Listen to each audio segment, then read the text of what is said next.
I'm doing things, I'm fighting. I'm fighting one of the best guys in the world, but I just can't get the juice out of me that I need and that coach wants out of me.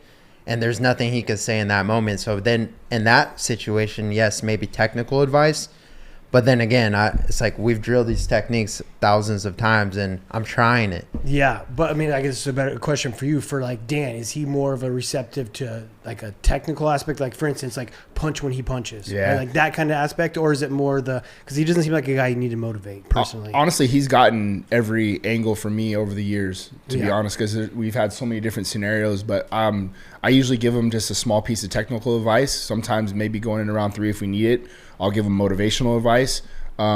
And then sometimes, dude, I keep it light, like have a little fun with him. Like even this last one's like, oh, dude, your mustache looks great. Hell yeah. And he's like, that's what he responded back. He's like, hell yeah. You know, because it's just like, you know, the severity of the moment. Sometimes you just want to break the fucking, the monotony of the pressure of just like, dude, your mustache looks great. And he's like, yeah? He's like, and I was like, yeah, dude.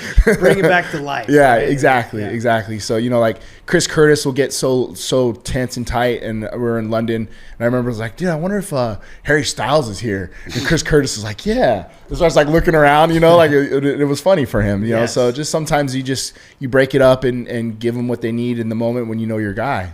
Yeah. That's coaching, though. Yeah, I was gonna say is there a difference, do you think, TJ, between the terminology in MMA versus the terminology in boxing? Like there's coaches and then there's guys who drill and then there's like pad holders and then like is there a big difference in MMA just because of, I mean, I'm not saying he's the most versatile wrestling coach or the most versatile jiu-jitsu coach or the most versatile boxing coach, but as a head coach, he's one of the best to do it. So like, is there, you feel like MMA's got a unique situation to it? Like he has to understand 10 different martial arts, 5 different ways of using that martial art. Well, there's a million different defensive techniques that can, like, I just feel like it adds up a lot to a coach's ability to have to not only calm a fighter down, but be worried about 15 other things that most other martial arts don't, because it's kind of singular. Yeah, there's a reason to have a wrestling coach. There's a reason to have a jiu-jitsu coach and these specialty coaches.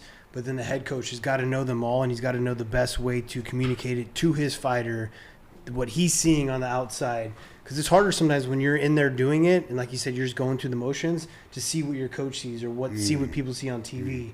And so the head coach is the guy that's able to communicate it the best, knows his fighter the best,